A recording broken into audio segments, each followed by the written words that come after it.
What's up, everyone? Welcome to Bluegrass State of Mind, the show where three college roommates talk life, sports, and all the ridiculous things that happen in an apartment we like to refer to as Room 302. We're bringing you stories, hot takes, and the kind of late-night debates that probably should have stayed in the group chat. So grab your headphones, sit back, and get ready for a wild ride through our past college life, sports, and everything in between. Let's get into it. This is Bluegrass State of Mind. What's up, guys? Welcome back to another episode of Bluegrass State of Mind. Happy Friday, everybody. Got a lot of things to get into this morning, this evening, whatever time you're watching this. Got a lot of Kentucky news, basketball, football, got a Masters recap. More importantly, though, than anything, our boy Colton's getting married tomorrow. He's getting hitched. There's a lot going on. Round of applause. My man, The day. it's a big day for you. And we thought, me and Mason, there's no better way than to start the episode with a little surprise game. So what Colton doesn't know is that I've been in contact with his fiance today, and we're going to play a little trivia game for Colton to see how well he actually knows his soon-to-be bride. And he has no idea that he had no idea that this was coming. So we're going to see how good he actually knows his fiance. And we'll see there if was he a makes it wedding to, planned tomorrow, but I mean, we'll see if he actually makes it to the listen altar to this. tomorrow. Maybe he might learn something new about her if he doesn't. All right, Coach. So yeah, okay. this is Karen's answers. So me and Mason are gonna go back and forth. You got 10 questions. The first question. Are you a little nervous? I mean, I feel like Coach's I did not expect this game at all. This was not ideal. Cut. I love Cut. it. All right. So Colton, what was the exact location of your first date? Sonic. That's correct. Sonic. She put down Sonic in Tompkinsville. Okay. Listen, I bought her a milkshake. I think she took one sip out of it. That was it. So she's not a milkshake person, or she just ain't a milkshake Sonic Tompkinsville person. All right, Mason, You got question number 2. All right. Question number 2. What is her go-to coffee or drink order? Ooh. Sonic is a Diet Route 44 Diet Dr. Pepper with Diet Cherry and vanilla and easy ice. Or her Starbucks coffee drink is a venti chai with 4 pumps of brown sugar and no He's getting into syrup. the details. Yeah. He's getting into the details. Did she probably put the Sonic one though, didn't she? She put the Diet Dr. Pepper with cherry and vanilla, and then she said iced chai latte. Iced chai latte, yeah. Yeah, man. Hey, listen, That's impressive. There's one thing that she does is she loves her drinks. Like she has her go-to drinks, and that's my way of getting to golf on Saturdays. Like she'll be like, "You can go golf, just bring me back a drink from Sonic." I can bring that. I can do that. Easy. Yeah. All right, Colton, question number 3. What is her biggest pet peeve about you? Oh God. This could be a long list. Biggest pet peeve about me. Ooh. I don't know. Sometimes maybe I golf too much. I knew Colton was going to say that. I knew that. She didn't put that down, no? Wait. Her biggest pet peeve about me. Oh, man. Is it that I shake my knee? I shake my legs? Yeah, you said too. I have noticed that. You do shake your knees. I have noticed that. But no, that's not what she put down. She put down selective hearing sometimes. Oh, okay, yeah. Yeah, no, that's true. I cannot hear worth a dang. I'm not going to be one that she does get mad. No, I really can't. But she assumes that it's selective. Here's the bad thing. If I'm watching a movie, I want to walks in on it. I'm all in on the movie. she's not that person. So if she tries talking to me like during something like that, I got no chance. Coden's like, has no. Yeah. What'd you say? So I could get that. All right, All Mason, right. you got the next one. Question 4. What is her favorite TV show and movie? So give me the movie and then the TV show. Her favorite movie is Elf, Good job. and her favorite TV show, I don't know, Love Island maybe. Yep. Yep. She said Love Island Okay. or Friends. Love Island or Friends. So Coden's Yeah. like three Yeah. for 4 right Yeah. now. I mean, pretty Yeah, good. the pet Not bad. peeve could have been anything. Yeah, that one's a little. All right, question number 5, Coden. What size shoe does she wear? Oh no. It's hilarious because I Coden want to acted say like it's. as oh I, no, I like want. as if he like I should want know to. that. Man, it's 9 or 9.5. I think. That's exactly what she put down. 9 or 9.5. 9.5. Hey, I'm She here, didn't even man. say Killing her. it. I'm in.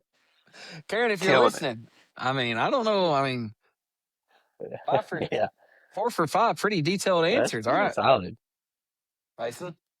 All right. Number 6. What is her dream vacation destination? Her dream vacation destination.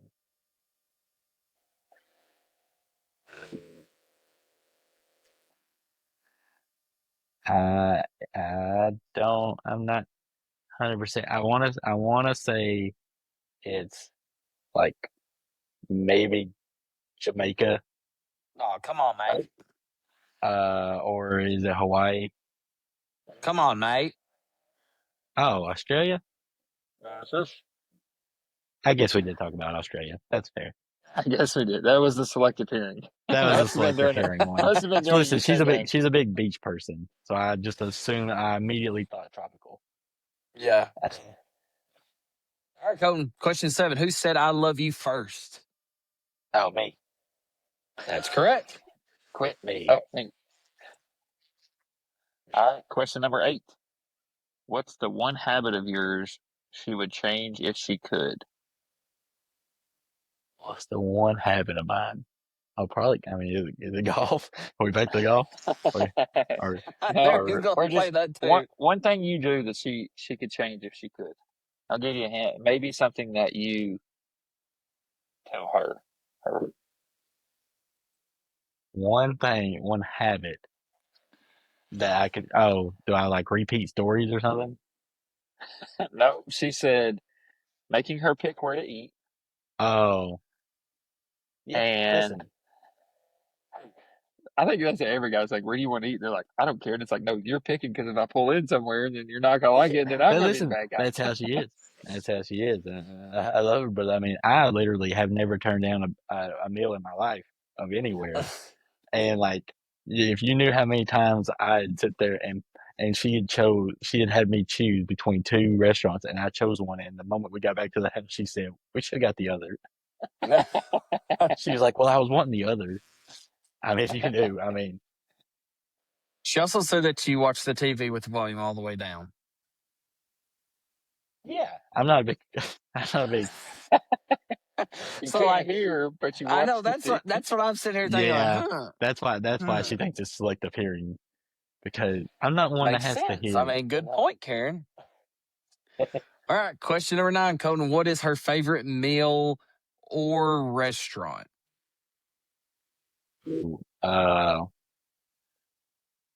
Rolando, and I'm gonna say she likes the munchie box, the fries, honey sriracha with wings. That's wrong. She Wait, put Longhorn Steakhouse and cheese Oh fries. wait, Parmesan. Hold on. Yeah, Longhorn Steakhouse, Parmesan crusted chicken with or Now cheese he's trying to fries. make up for it by saying She is a cheese what she fries gets. person. Hey, listen, Rolando is probably her. She is a fries person though, big fries. All right, last question here. You started off hot. I feel like you slipped up a couple here. Let's get Yeah, this last one. yeah, we're starting to get some. Okay. Let's get this last one. All right. What's one thing you do that instantly tests her patience? Oh my goodness, what are you? I feel like y'all have done the pet peeves like thing. I feel like all these things. What That's have why they y'all all keep giving. revolved around? What? Wait. Well, okay. Oh, a pet peeve. You've kind of How already do mentioned it. What's one thing you do that instantly tests her patience? um not I don't You've know, already said it. repeat. Was it something that I asked her a question, but she's already told me the answer?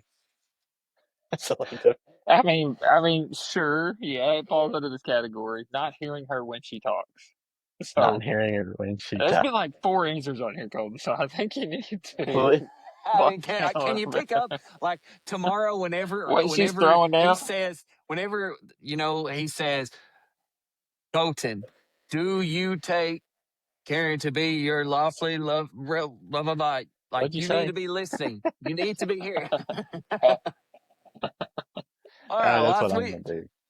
we thought that'd Well, be kind of fun for you. Hey, I was impressed. I will say you kind of slipped up there at the end of some, but you started off hot. The going into detail with the Sonic drinks and the Starbucks drinks.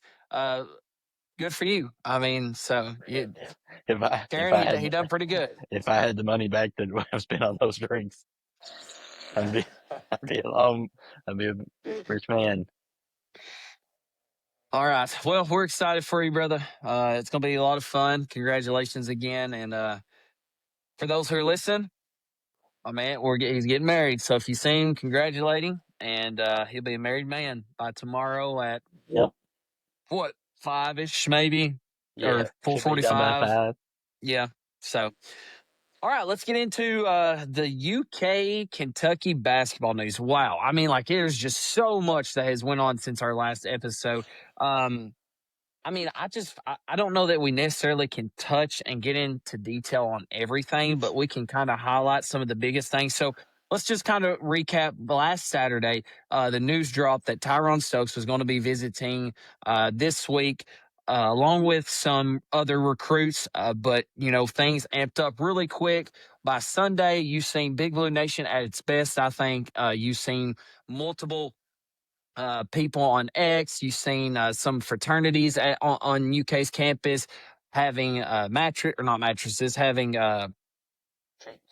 sheets with names on them that was coming in, the recruits' names. You had people calling in on all kinds of shows and just like we were all rallying around like these recruits. So Tyrone Stokes comes in on Monday again. For those who don't know, this is the number one high school recruited player, and he is it's now between Kentucky and Kansas. We've talked about it on the show multiple times. This was actually his second visit. So this wasn't kind of organized by Kentucky. He had to kind of do his own thing, but he did come and see and spend the day on Monday with Kentucky. We'll get into that a little bit, but let's kind of keep going. Rob Wright, the BYU guard, he did come as well on Tuesday. And that was the very next day following after Tyrone Stokes. Then the very next day on Wednesday, he says that he is going to return to BYU. We also had Alex Wilkins on campus. He's a guard played at Washington last year, or no, excuse me, Furman. And then also the one recruit that we do have that did commit is Mr. Zoom Diallo, who played at Washington. There's a couple other recruits. I think those are the big names right now. So let's kind of center our attention there and let's just back it up now that everybody has those names.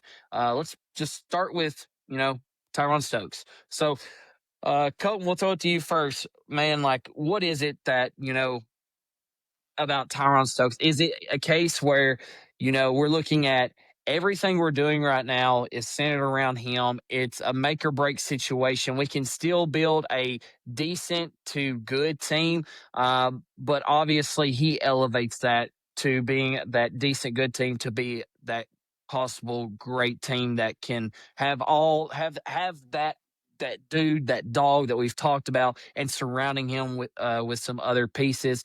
And what does that mean for us moving forward? That is this an absolute must get, or can we survive without him? Like, what's your thoughts on the whole Tyrone Stokes situation? Because obviously he's just not giving anybody much of anything. I think everybody's a head case right now, trying to figure out what it is. Is he going to do? When's he going to make an announcement? And we've talked a little bit about on the show, but where are you at right now with Stokes? Yeah, so I mean, given what the last couple of years have been like, and given that there have been questions about Mark Pope's recruiting, and especially coming off a year when there were so many elite freshmen and we didn't have any of them, um, I think he put himself. I think he put himself a lot of pressure to have to get someone like Stokes, right? Um, you don't have a single high school recruit that's signed. I'll take over real quick. Hold on. All right, I'll jump in. So, I mean, I agree with what Colton's saying though, because like you look at Tyron Stokes, he raises your ceiling and your floor, right? And me and Colton talked a little bit earlier today about it. I just think like with who we're targeting right now, right? Like if you sit back and you look at, okay, we got Zoom Diallo. I think it's a good pickup. But let's say we get this Wilkins kid. Let's say we get Freeman. All right. Let's say those are our top three guys, right? And then you have Moreno. I still don't feel like we're going to be any better than we were last year. Like I don't know that trio of Wilkins, Freeman, and Diallo is better than the trio of Aberdeen, Oway, Chandler, whoever you want to throw in there. I really don't know if they're better. So I mean, I think at this point you have to go all in on Stokes, especially like Colton said, it's a make or break year for Mark Pope. So I think that he raises the ceiling of a team so much, right? With a guy like that on your team. And I think if you can surround him with scores, and that's great. Dylan, like you said, there's been a lot of back and forth in this recruitment.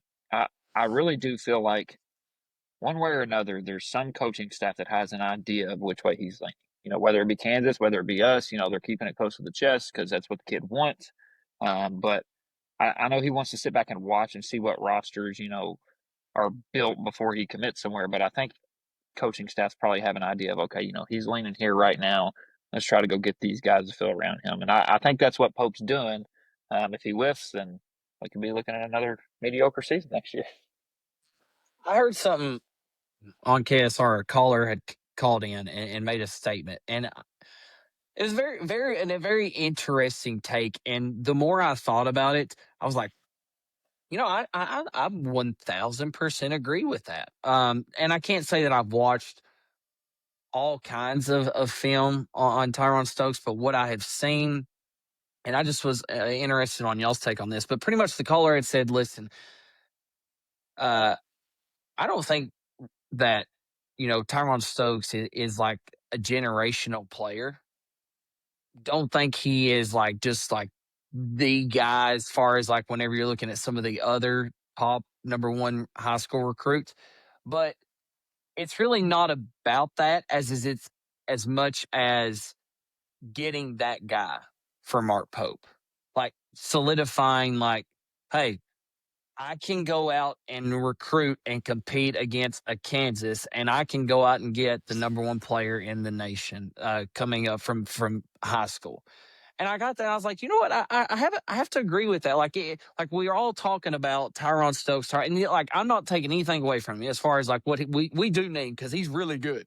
But like, is he like an Anthony Davis? Is he even like like when you think about it? Is he a Cooper Flat? Like I don't necessarily see that from what I've seen. I think he's really good. I think that the class though that I've heard from other people is like it's not a really that great of a freshman class that's coming in. But it's more about just solidifying Mark Pope saying like I can go out and get these high school top recruits. Do you all agree with that or disagree? Uh, yeah, no, I agree, and I think that's what I kind of mentioned on the live episode the other night. That the biggest thing, see, like I think we all know it's kind of a make or break year for Mark Pope, given what's happened the first 2 years. But if there was a way for him to possibly not make it to the Sweet 16 again this coming year, but still survive and still end up coaching the next year, it would have to be because he at least shown that he could get the number one recruit. Because as I said, that was the thing about when we kind of had a few bad losses there during Cal's era, or we had a couple early tournament losses, or lost a game in a tournament that we shouldn't have. Immediately the next year, like Kentucky fans would be disappointed, but you'd get rejuvenated by knowing that you had a top class coming in. right? And so if he can show that and that he can get the number one recruit, and maybe he can start already getting into the class of 2027, right? Maybe if he can go ahead and get a guy or two signed for next year, well, then you start giving hope to the fan base. Even if it don't, then maybe, okay, now he's starting to build. Maybe he's starting to gain momentum. So, like, to me, that's why he needs to do it, is because it's his only chance. To me, if you don't, it's either that, because if you don't get Stokes this year, then like you have to make a Sweet 16 at least, if not an Elite Eight. And like there's no other option or you're gone. But if he might be the one thing that could actually save your job if you don't make it a Sweet 16 this coming year. Yeah. Mason, I don't think anybody realistically thought that Tyrone Stokes was going to come on campus and leave campus a Wildcat. I don't think anybody expected that. So that, the noise from BBN wasn't really that loud. We was just excited he was making another visit. But I think you started to hear a lot of noise on Tuesday when Rob Wright from BYU, who was potentially going to be an All-American this year, could be. Had a really good sophomore campaign at BYU after being at Baylor his freshman year. But Rob Wright, before he even came to Kentucky, there was reports from Jeff Goodman from the Field of 68 and other reporters saying like, hey, Rob Wright is pretty much a done deal at Kentucky unless the ball is dropped and something just goes south quick. So they had him on campus. By Tuesday afternoon, talks were kind of started getting a little bit louder, like, hey, no news. It's probably not any good news right now because, like, we thought by now we would have a commitment from Rob Wright. He was ranked at the time they took him off, I think now because he's not in the transfer portal anymore, but he was like 3 or 4 in the Field of 68's transfer portal. And then by that night, I think a lot of people started worrying. Like, it's like you've seen all these memes on X. You've seen people getting on live and just being like, what is going on? Like, how in the world did we go from pretty much a done deal to now we're not hearing anything? And then the very next day, I think everybody kind of was like, okay, this is just it's not happening. Like, he's not going to he's not going to be coming to Kentucky if we've not heard anything by now. And then he goes back to BYU. I want to hold a hand up. I was one of those people who was kind of freaking out, like, what is going on? Like, something has to be internally with this messaging, the whatever it is. Like, why can we not finish the deal with these recruits that come in? And I think that there is a case for that. I just don't know if that is a case for this situation with Rob Wright. And here's why I say that. And then I'm going to let you talk a little bit about what you think about it, Mason, is when looking at Rob Wright, and we mentioned this on the live, Rob Wright started his career at Baylor. Then he went to BYU, had a pretty good sophomore campaign. So this would have been his third school in 3 years. The money that Kentucky was offering was a little bit more from my understanding from what I've read. I don't know the exact number, but it was a little bit more.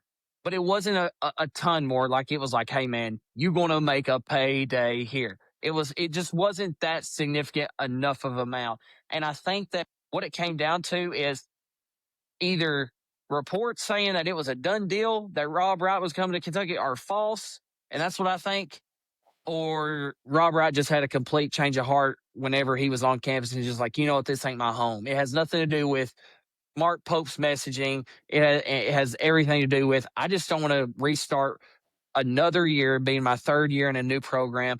I'm comfortable with the team that I'm with, and I also think that it might be the fact that we have a Tyrone Stokes who possibly could be still coming.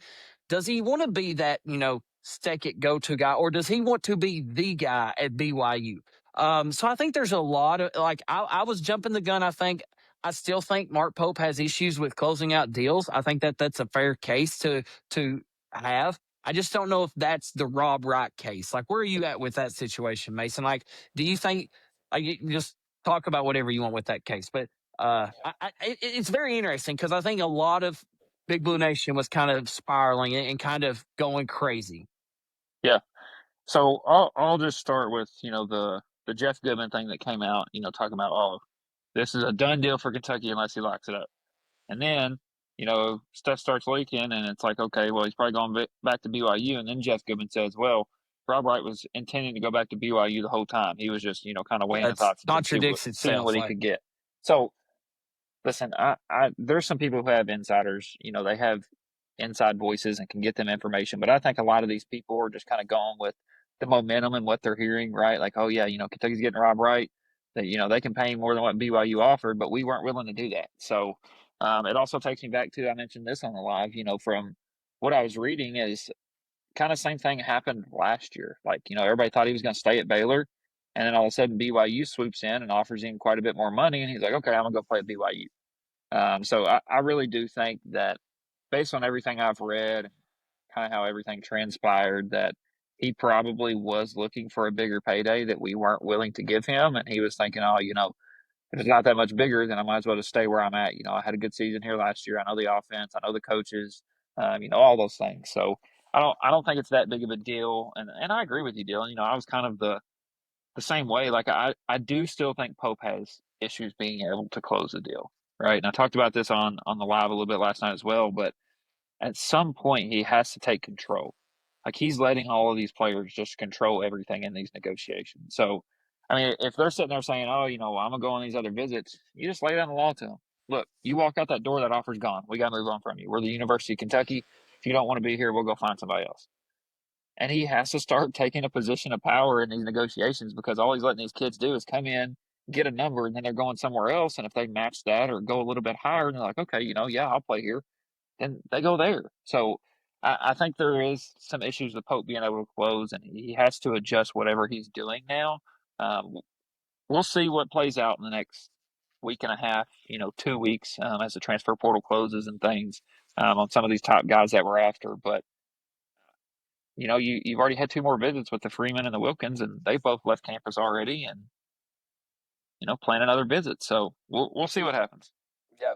Let's talk about the guy that we do have right now. We have Mr. Zoom Diallo, Colton, has 6'4" sophomore guard who coming from Washington, averaged 15.7 points, 4.5 assists, and 3.9 rebounds.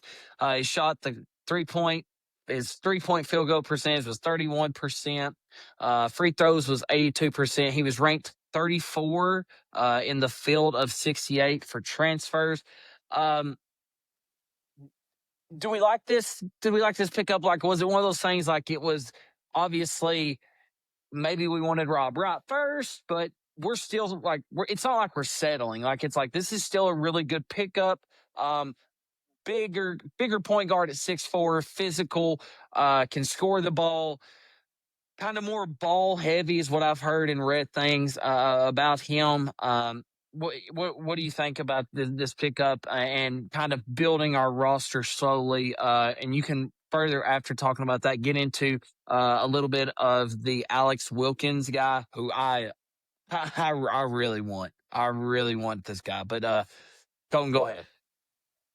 Yeah. So I mean, I think it's a good pickup. It's a good foundational piece. I don't think he's not a type of guy that you build around, but he's a guy that you used to hear those type of quarterbacks that are in like the Cousins and some of those guys that they would always say you could win with, but you won't win in spite of, like, and he seems to be like one of those type of guys. Like he's not going to be he's a type of guy that if you surround him with the rest of the right guys, like he could be guys you win with. Is he going to be the sole purpose we win games, like takeover type guy? Probably not, based on what I know. Not saying that he can't have his game here or there, but I think he's just one of those that he's a good foundational, solid player, and that if you can pair him with either a better scoring guard than what he is, a better shooting type point guard, then you can have a really good duo. So I like the pickup just because of the size. I do think he's got some athleticism. Uh, I think that you're going to have to surround him with some shooters, but I think it's a very good foundational piece that if you go and get at least another guard that can somewhat score a little better, that I think you have a pretty good 1-2 punch with him. And the Which that guard may you're referencing is this Wilkins? and possibly this Wilkins. So he was a freshman this past year at Furman. Um, and showed a very high ceiling, a lot of scoring ability. Took Furman 6'5". to the NCAA tournament.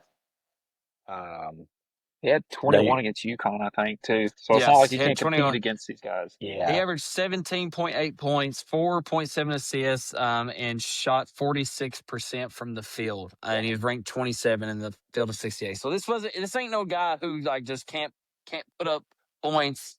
Uh, I agree, Colton. I think that you talk about the Diallo like he's not going to be your it guy, but that you can do it with the soccer like the 1-2 punch. He needs probably a more score capability to go off, and I think that this is your guy. Mason. I want this Wilkins guy really bad because here's what we're looking at, fellas. Like if we can find a way to get Zoom Diallo, or we already have Zoom Diallo,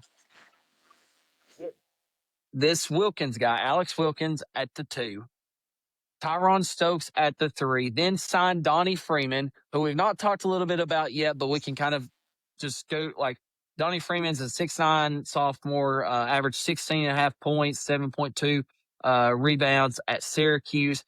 He's ranked 24 in the field of 68. Could be your 4-man.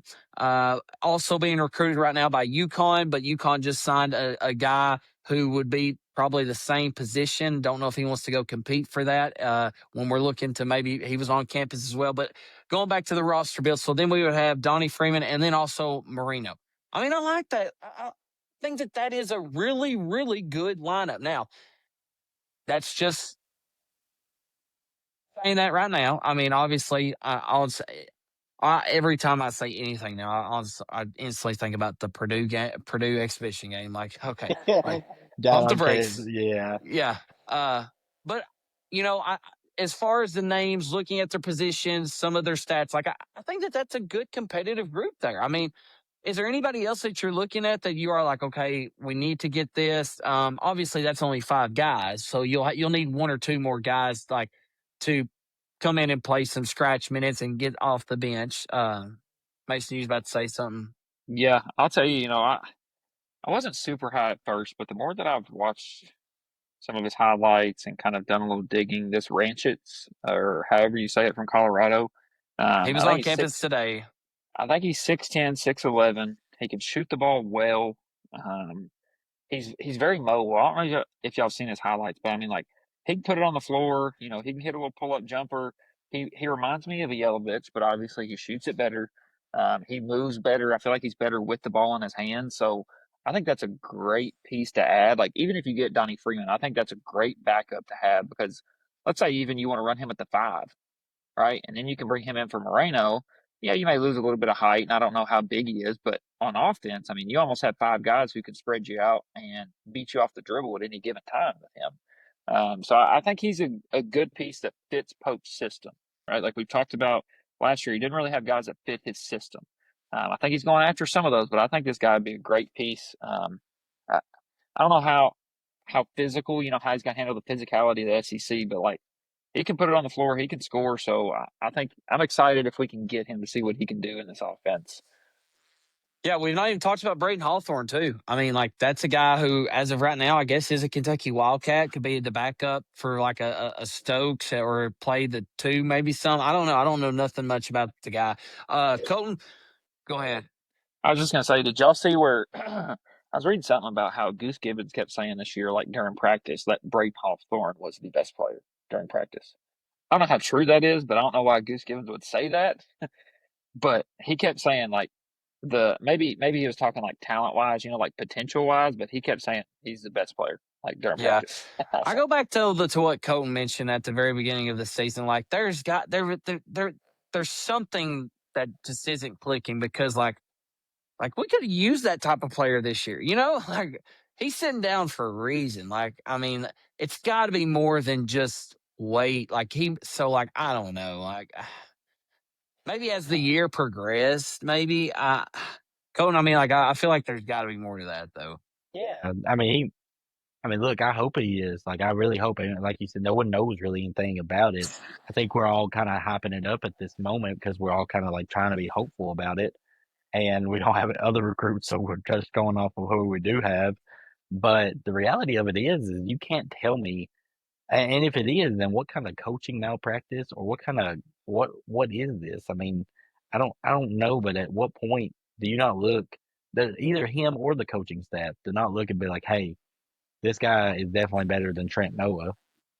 Like this guy is definitely better, and like at that point, like Trent Noah started for us in part of the season. And is this guy saying that he's not better than Trent Noah? Like, is he not looking at himself saying, I can play over Trent Noah for sure? Or is the coaching staff I not can look thinking at them that? both So it, right now and tell you that he's cor- better than cor- Trent Noah. well, that's what I'm saying though. Like, if he was, and he knew that he was, like, one, why do you want a red shirt? And then two, with the coaching staff, like, why do you want a red shirt him? It just doesn't make sense to me I at agree. all. Something don't make sense there. I agree with that. Um, well, we know. I don't want to spend too much time on, or I just kind of want to mention it. If there's anything you want to say, go ahead. But Colin Chandler did leave. He is going back home to BYU. Jalen Lowe is out. Mo Diabate is still in the transfer portal. Has not found a home. Um, Brandon Brandon Garrison is Garrison, going to Alabama. Alabama. And then the talks of Jasper Johnson, I've heard, is Georgia, Arkansas, and Alabama. Those are the three schools that I've been hearing. Is there anything else as far as transfer updates that are leaving? So, yeah, it's just the world we live in now.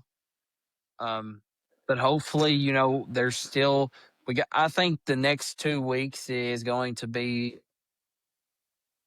a big, big 2 week stretch for Kentucky basketball. I guess They don't. Yelovich ended up at Ohio State. That's right, Yelovich at Ohio State. Any more? Lowe actually did sign with Georgetown. Georgetown. Georgetown. That's Yeah. right, Georgetown. Yeah, Um, that's it, I think. all right. Mason, you want to lead us into some Kentucky football stuff? First Kentucky football segment we're going to be talking about for the new calendar year. I feel like Oh yeah. lot Yeah. lot lot to say about this. I feel like this might be a good football podcast season. Let's hope for the best. Let's But hope. go ahead. Let's hope. No, I mean, I think it's kind of getting overlooked right now what Will Stein is doing, just because of everything that's going on right now with Kentucky basketball. Right, like everybody knows, we've kind of been a basketball school, hadn't really been a football school, hadn't had much success recently. Stoops is out. We got Will Stein in here. He's brought some new energy. From everything I've been reading, everybody is talking very highly about how far along this team's already, progressed this early. Here in spring ball, the energy, everybody's flying around. They keep saying it's completely different. The atmosphere and the energy and the vibes around Kentucky football right now, and he's shown that, right. He went out this week and landed a top quarterback prospect. I think he's number 5 quarterback overall. I know I've saw some stuff said number 2. I think he's number 2 in his state, but like number 5 quarterback overall, from what I'm looking at here online. But seems like a good get. Colton, you want to talk a little bit about Jake? I don't really know how you say his last name. Narat, Narat. Yeah. Yeah. So, like you said, I mean, I think that the number 2 come from in the state, but number 5 recruit, I think that put it. I think between him and like I know we were looking at a couple. We've signed a couple 4 stars, 4 or 5 3 stars. And we're in the mix. And the thing is, you look on Twitter and everyone's just talking about how there's a bunch of these 4 stars and even some 5 stars that when they get down to like their final 4 schools, you're seeing the UK symbol right there. And maybe we don't end up with them, but that's still positive that they're even considering us being that because at one point they weren't even they wouldn't even think about us. And I think right now we currently have maybe the 13th ranked recruiting class for next year or something like that. 247 showing 11th right now. 11th. So I mean that's Top 10. that yeah that's awesome right now. So I mean there's a lot of good things going on. This year's team, I mean, I I don't know how good, but look, we're in the SEC regardless. Like it We got don't the really. I toughest mean, schedule too. we've got the toughest schedule. I've been hearing some a lot of good things about Kenny Minchie, which I like because for me they had to see something in him. I mean, they pulled the trigger early on him in the transfer portal with some other guys still out there and it seemed like this was the guy he wanted. So he had to see something, and we're hearing a lot of positive things. I don't know that we're going to have a ton of the weapons enough to compete, obviously with the schedule. But what you want to see at least within the first 2 or 3 years that Stein's there is you've got to get back on that same level as Auburn, Vanderbilt. These teams that Florida, like you have to be on that level. You might not ever be quite as good as Alabama, maybe LSU now with Lane Kiffin, but you don't need to ever get blown out to Tennessee. Like there needs to be your top like Georgia, Texas, Alabama, and LSU maybe. And other than that, you need to be in that category with the rest of them because we were there for a few years with the Stoops. And that's what everyone got so excited about. We never expected to be, but now with a 12-team playoff, and they may even extend that to like 16 teams, the way they're talking, you're in a position now that 16 is a very realistic number to get to as far as ranking goes. So he's off to a good start, man. I'm excited for football season already, just because I think he's going to change the culture a little bit, some different type of offense, and I mean, guys seem to be flocking to him as far as recruits go. So it's an exciting time to actually be a football fan. Yeah, whatever he is doing at the signing table, Mark Pope needs to be watching. Uh, I mean, like the dude should just have some shirts made already. I mean, some of these quotes that he's saying, "Feed the studs." If you're scared, go to church. Why would you not want to play for me? Like just like little things like that. Like that's not being arrogant. That's just being confident in who you are. And that's I feel like that's what younger people want to they gravitate towards. Like that they want to hear that. They want to be like, that kind of not so Mr. Nice guy. They want to play for a guy who is a little chippy, who's going to be your best friend, but also he's going to get on you. Like he's going to challenge you and he's going to push you, and he's got to figure it out right now as far as messaging goes. Because I mean, obviously landing this guy, like this is the highest rated quarterback that Kentucky has signed in the modern recruiting era. Like I mean, like that's not something that needs to be unsaid. Like that's a big deal. Think about how long Kentucky has been recruiting like the modern like that.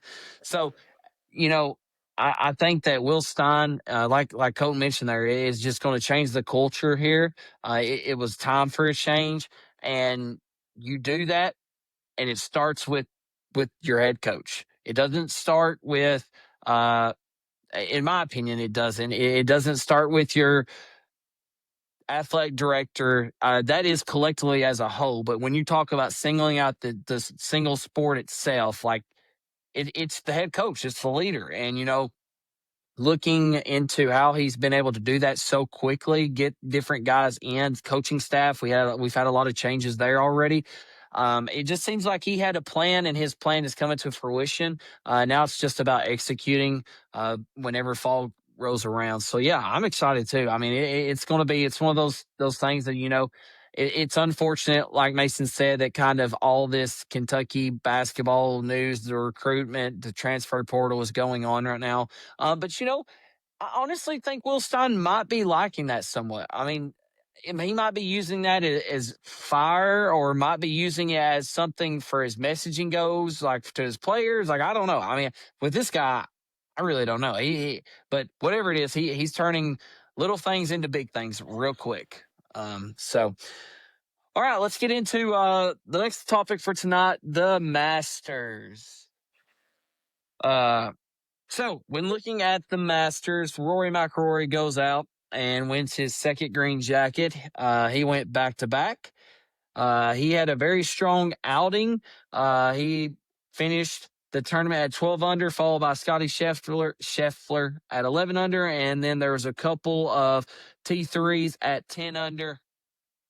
Um, I'll let you all kind of take it from here, and we'll see where it goes with this Masters recap. Because I got a lot, like not a lot, but I mean, y'all, we've Tell us how already you kind of really said feel, things. Dylan. Tell us how you really feel in a minute. Yeah. Go ahead, Cole. Uh, Look, I mean, it's like Rory said, he waited how many years? 17 years to get his first green jacket, and now all of a sudden he's got two. And the way that he played the course the first couple of days, because here's the thing, the Masters is not like it's a very tough course, but what makes it so tough is the slopes of the greens, slopes of the stances when you're standing. It's not something that's demanding off the tee. Like that's what the U.S. Open's for, is to have 5-inch thick rough. Like their rough out there, you only have like 2 foot of rough, and it's like a carpet. Like it's just setting up. Like it's not like the rough punishes you out there. But that's what the U.S. Open is for. And so, yeah, Rory didn't have his best driving, but that's the thing. And we talked about, you look at after Friday, he sat at 12 under on Friday, and the rest of the field was at 6 under. But Like, time out. I have a question. Be okay, honest. Do you think course setup was unfair Thursday and Friday? was unfair. As in, like, okay, like, well, You're saying it was easier for the it Thursday was morning and then much afternoon. easier for the Thursday morning. And that's not the course set up on Thursday. That's the weather. Like it got really, really hard. Thursday's afternoon wave was very, very difficult. But seeing how that transpired, then I thought for sure that for the Friday that they would speed it up. Like I thought that they would make it much harder than they did. And I felt like the morning wave got or the afternoon wave on Thursday got the worst of it. That's just my opinion. I really had an Well, issue with that. here's my thing: is Rory McIlroy on Friday turned around and shot 7 under, and the world number one Scotty Scheffler shot 2 over on Friday. So, I mean, what do you really want to compare? I mean, and the thing is if you take Rory off that leaderboard, you're thinking, man, what a great tournament. 6 unders leading it after 2 days, right? Everyone else was not eating the course alive, which is why you have to give him so much credit, because you could sit there and say, if you had 20 people that were in double digits after the Masters, you could be like, man, they made this course too easy. But after 2 rounds of a major and your leader at 6 under, how many tournaments do you see like that anymore? Right. But he was He at played very well, right. and So you were that's where you have to give him, to me, that's what's so impressive about it, is because one, and he didn't even hit the fairway. Like he wasn't hitting fairways well, and that's my and biggest getting thing it. too. There too, and I know you already talked about it, but like I don't know. I guess it was just more eye opening this year than I realized. Like I in my mind, Augusta was just like this unbeatable course that you got to be so precise, and I just don't have that thought process anymore whatsoever. Like you can go out there and you can hit it anywhere you want. Obviously, you got to hit it far to do that. But like there was just so many times that Rory, and not just Rory, other players, like like we're out of position, and he wasn't really out of position. And I really, I don't know. I guess my expectation for Augusta was here on the difficulty of it. And I get the greens. I know that that's where that, but like, I guess just the overall layout from the tee to green in my head was much harder than maybe what it truly is. And again, I'm not saying that I can go out there, but I'm talking about for these guys. Like, I just think that there's got to be, like Mason, there should be no reason that the best players on the PGA Tour can fan it out as far right as Rory did, or hook it as hard as Scotty did a couple times, and be able to have a clear shot. I just don't think that should be like that, especially at the Masters. Like that, I don't know. Am I jumping the gun? Like, I mean, like that just to me, like it doesn't make sense. Like that's something that we do.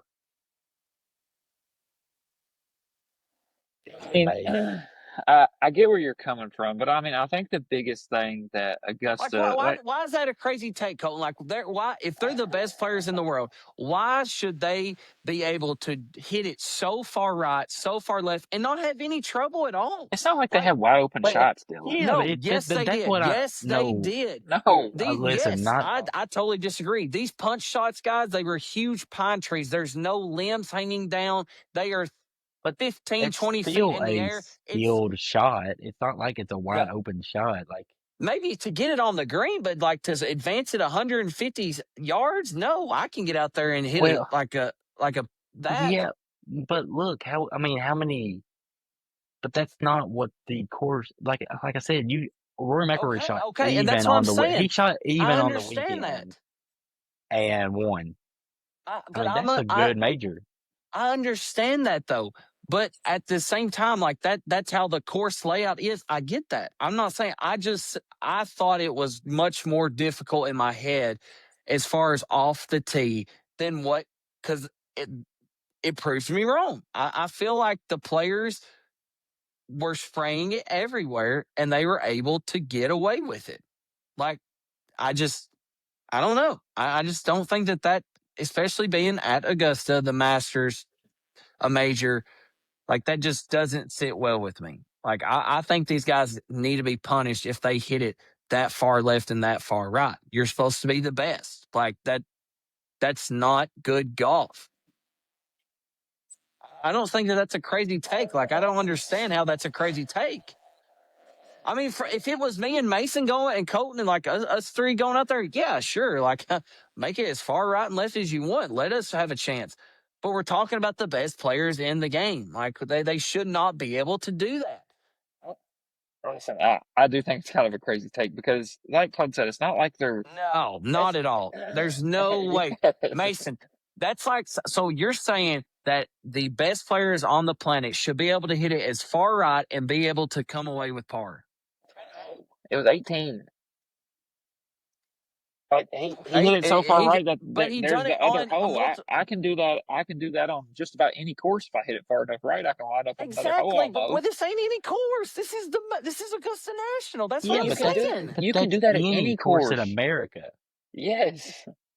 And that's what I'm saying. That's why it shouldn't. I just think it needs to be more difficult. Like I do. Like I know What the winning what score was 12 under, but I'm talking about off the tee. Like it was just insane to me. Like I need to be seeing.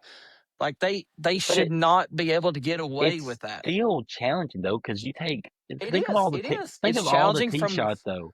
But what I still think about all the tee shots that are challenging, right? If you go into that bunker on number 5, it's an automatic layup, right? Number 5, if you go into that left bunker, it's automatic layup. So where's the But miss, you're hitting it BG? straight. You're But hitting it where's the straight. miss? Where's the miss? Right. Right? Like where? But I not mean, that that's far right. another part, Like but that that's not still far a part of left. this, DG. Look, number 3 at our home course. If you're going to miss, where you want to miss at? Yeah, but that's I'm not the best player in playing on the PGA. But it don't matter. What I'm saying though is, if you're going to miss and make a bad swing, where is your Yeah, miss I supposed to agree. be? I'm Right. not saying that, That's part of it too.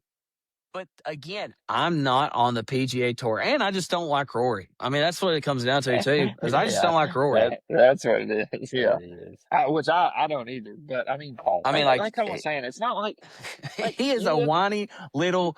I'm not even. DG's whining about the course not being tough. Yeah, I mean, like Dylan, they go No, left to no, right. don't mix my words. I Listen, said from the tee. I said, other than that, yes, obviously the putting and the chip shots and like so, like yes, but I was just saying off there's the tee. all you remember is the ones where they do have an opening, right? But there was so many times where people would go up in those trees and have to lay up, right? And then they have to make a great shot to get up and down. And, some players did that, some players didn't. But you remember the Rory. I remember, Justin Rose went way left one time and he had a little angle to get up there. Like, you remember the ones that they had the angle because they make some great shot, right? Like, that's the ones they show. But That was the not no great shot. I mean, whenever you have a wide open to just go over trees on 18, that's not a great shot. I mean, Well, what about 17 on Friday when Rory didn't have anything but just a punch out, and then he got up there and chipped that thing in? Is it just Okay, that proves my fact. Like you shouldn't have just a little punch out wide open like that. so you should never be able to miss a fairway and ever get anything better than a par? That's not what I'm Does it? saying. I'm saying that the limbs on the pines are so high, it allows you to advance your punches way, way further than what I just think that you But should be able to do that then. listen, not every tree shot has to be a straight sideways out. Like Should be at these are Augusta. perfect. No, I disagree. It's not supposed to be the toughest course. The U.S. Open is supposed to be the toughest course. This is not supposed to be the toughest course. That is not what it's known for. That's Huh. not. Crazy take. Correct. Yeah, absolutely. Well, I'll live it. I love it. I love my take.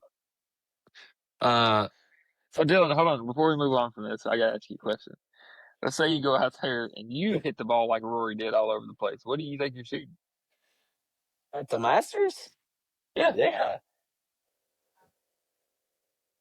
Let's see here. Is it par 70 or par 72? Par Or par 72. 70? We're playing from the Masters tees? Oh, goodness gracious. I don't even know. I mean, I'm going to say that I'm probably averaging a double to triple on every hole. I have no idea. But I also don't hit it 335 yards. That's a So, skill. okay, I'm not saying it's not a skill. Like I So, never have said that but hitting what it I'm far saying, is not a skill. but But what I'm it's not a saying skill. is, I can hit it. You know what else is a skill? Hitting it 260 yards right, hitting it 260 yards left. But that doesn't mean that you should be able to get through and BG, make. if you were Listen, at I'm where where, I'm at. Where you're not going to change my mind. Rory if you should were not have where won. Rory was, if you were where Rory was on the final, if you were where Rory was on the final hole on the 18, when he had to I'm go making. I'm hit a making. high I'm drive, making what are about you hitting? probably. I'm gonna probably make a double or triple. It's not like I'm gonna make a crazy more than him because it wasn't that difficult of a shot. It was just hitting it over trees. That's It all was it just was. hitting it over these massive pine trees with a 40-yard draw. Draw. Yeah. I mean, That's why I'm off saying a it's gonna pine be more. straw, off a pine straw. I hit the ball high anyway. Left. Okay, and Yeah, that's you why I'm don't have saying to. I'm gonna make more than a bogey. Like that's why like it's not gonna be a bogey. It's not probably gonna be a double. It's gonna be maybe a triple. If But I'm still saying though, like it wasn't that crazy hard of a shot. I mean, Now we talk about last year. There was a couple of shots last year. Yes, I was like, okay, that's very impressive. But this year wasn't. There was just I felt like got away with way too much. Dylan's a Masters hater now. yeah, yeah, they're gonna go. You know who's not getting an invite to the Masters is DG. Oh, get an But you invite. know what's Bluegrass State of really Mind can come, crazy but that guy is, with the big beard can stay home. yeah, you know what's really crazy is this live stuff. Man, what What's that, about Cole? what? Hey, I mean, listen, I mean, I know we've had some conversations on here before for the listeners. Live Golf League is the rival league that 4 or 5 years ago, I can't remember how long it's been now, but essentially a lot of the top players left. It was a league created by essentially, the people, ministers at Saudi Arabia. They were pouring millions and millions of dollars into it, poaching players away, giving them guaranteed contracts worth millions and millions of dollars. They started this league where they made it 54 holes, shotgun start, playing blasting music at it. And, they poached some good players early, some old veteran players. And all the talk was about how it was going to be the next big thing in golf. And, the battle with them and the PGA Tours went on for the last 4 or 5 years. A few players have went. The last year or two, a lot haven't went. They've slowed down as far as being able to poach a lot of good players. And then there was a word about an agreement trying to make, there, and then it kind of fell through. They were trying to work out an agreement where maybe, uh, some of the players could come back and play on the PGA Tour. Then you had all of a sudden this year, you had Brooks Koepka leave LIV, the first big name that's one of the big names that signed left LIV, now back on the PGA Tour. Patrick Reed also left and has been playing the DP World Tour and is supposed to be eligible in August to be back on the PGA Tour.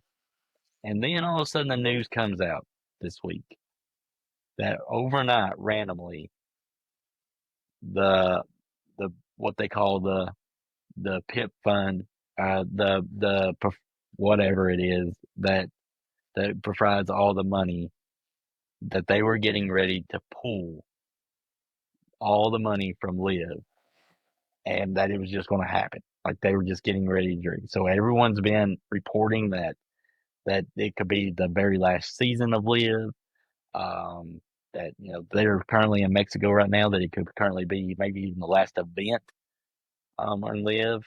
But at the end of the day, there is definitely something going on to the point that all that money that they've had to back them is just getting pulled overnight, which is not surprising for everyone that was had some common sense about what was going to happen when you got into business with that government. But it's a wild thing because it will change the landscape of golf. Because you're talking about people like John Rahm and DeChambeau and some of them that if the PGA Tour don't just accept back based on some certain things, do we see John Rahm go back to Q School, the Corn Ferry Tour? I mean, really, what happens, right? And really, it's probably what they deserve to have to do. I think as a fan, you want to watch them play, but as a PGA Tour and you got all the momentum and leverage, why would you just all of a sudden let them back on? I mean, I mean, what y'all's thoughts on it? I mean, it's crazy. I know we've had different talks on it, and at one point, I think DG was a big live guy.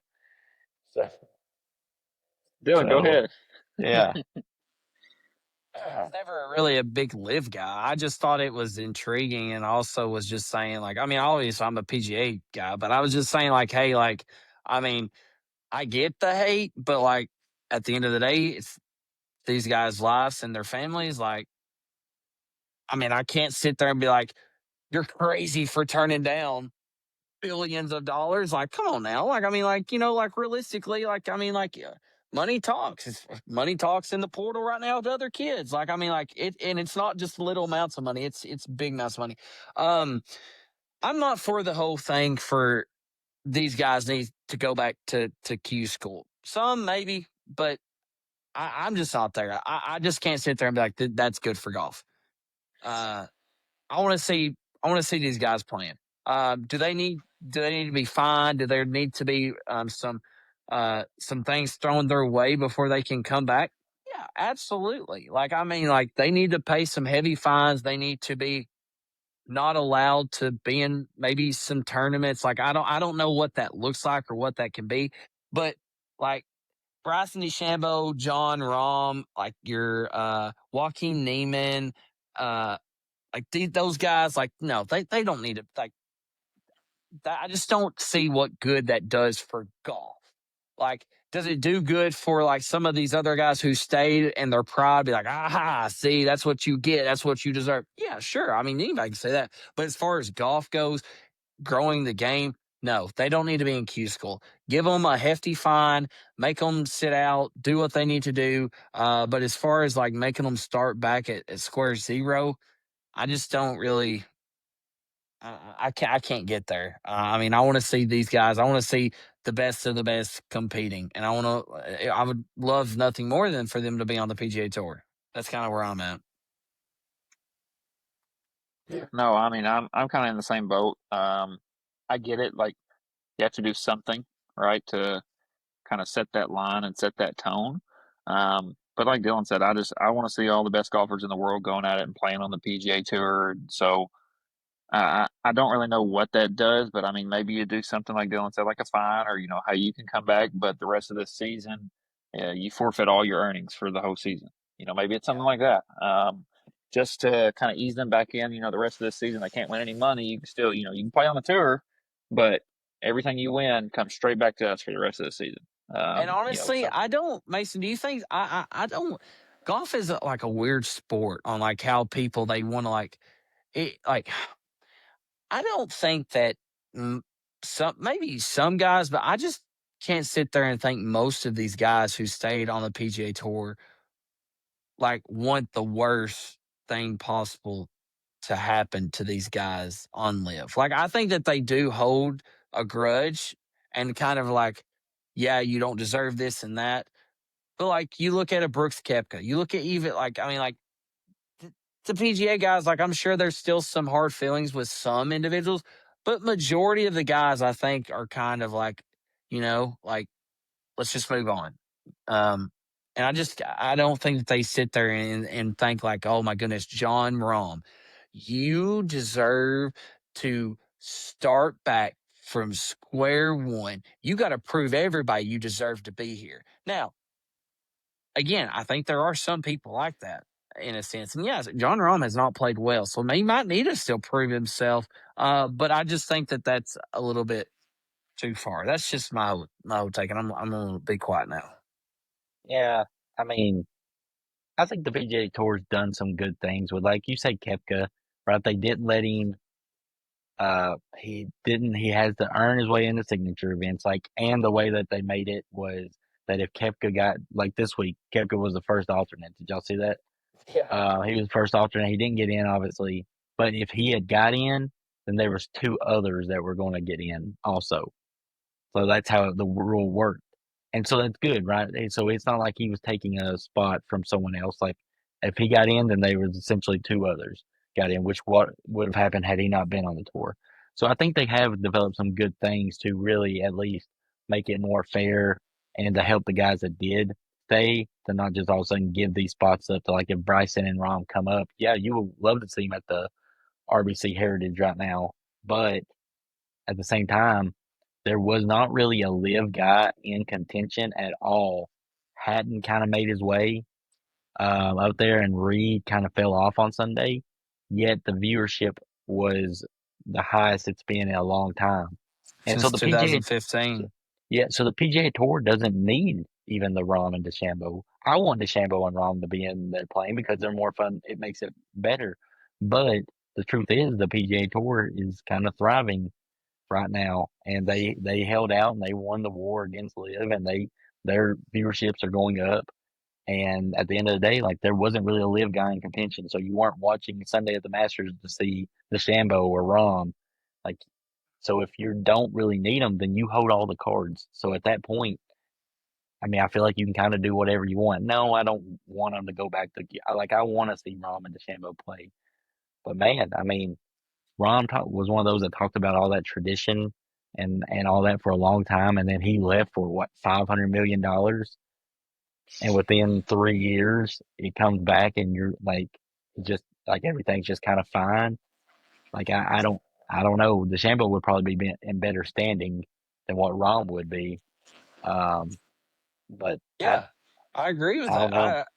Because Rom, like he was trying to play Mr. Nice Guy and then done a complete offset. Like DeChambeau Yeah, at the time never once put on that front. He's like, I'm just going to go better. Like he wasn't putting on a fake, you know, he wasn't playing both sides. Whereas, you look at like a Rory who kind of like whines when things are going bad. And then whenever things are going this good, guy then he's like, yeah, you take that.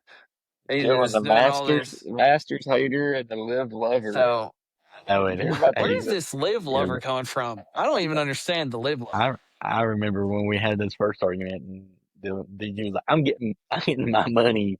Like I don't And blame you they know getting who my else was saying that? Chance was in the group text saying, y'all are all crazy if you ain't taking that money. Mason, 500 mil 500, dropped right in 500 front of million? you.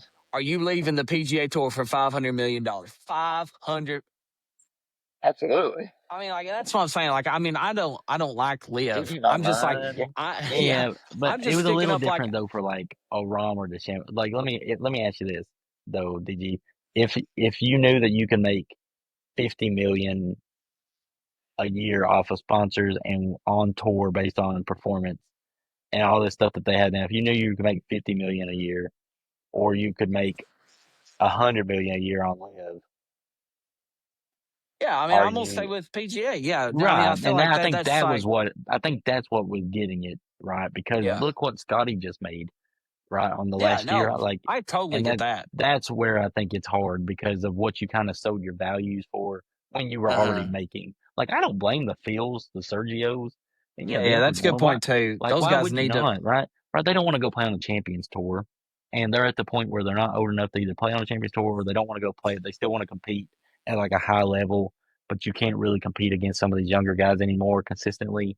So Yeah. yeah, I don't blame them. Like, go do that. But for like Rom and DeChambeau, Cam Smith was a heartbreaker.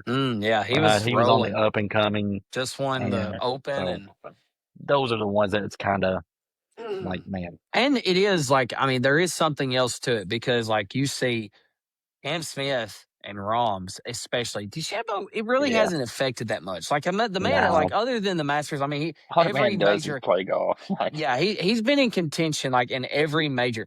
But like you talk about Rom and Smith, who were rolling at the time, like they are just nobody on tour whenever they play in these majors. Like they ain't got it, and I think that's where the guys just it does not play well, and whenever they do not play well because the announcers are like, yeah, I mean, we was expecting Rom, like it's an easy yeah. target there at that point. So, well, hey, good episode tonight. Gonna have a fun day tomorrow. Our man Colton is again going to be living his best life. Uh, so yeah, I think Colton, this will be your last episode before you're a married man. So yeah, I probably won't be on the next week's episode because it's yeah, again in Cabo. So when I well, come back, we'll I'll have a new background. yeah, Y'all be Hopefully, be a different Kentucky place. basketball's in a much better place. yeah. Hopefully, Kentucky basketball's in a better place. I have a new background. The vibes will be high Vibes will be high. unless he All hears right. the last four questions. Yeah. Then it might not be so much. So, well, hey, we appreciate y'all for tuning in today. Share the page, like it, subscribe, share it with a friend, and as always, go Cats. Go Cats. That's a wrap for this episode of Bluegrass State of Mind. If you enjoyed the show, make sure to hit that like button and subscribe so you never miss an episode. Also, be on the lookout for our social media pages and be sure to follow them. We've got plenty more stories, insights, and conversations coming your way. And if you really loved it, make sure to share it with a friend. From the hills to the hollers, thanks for tuning in. Until next time, keep that Kentucky spirit strong.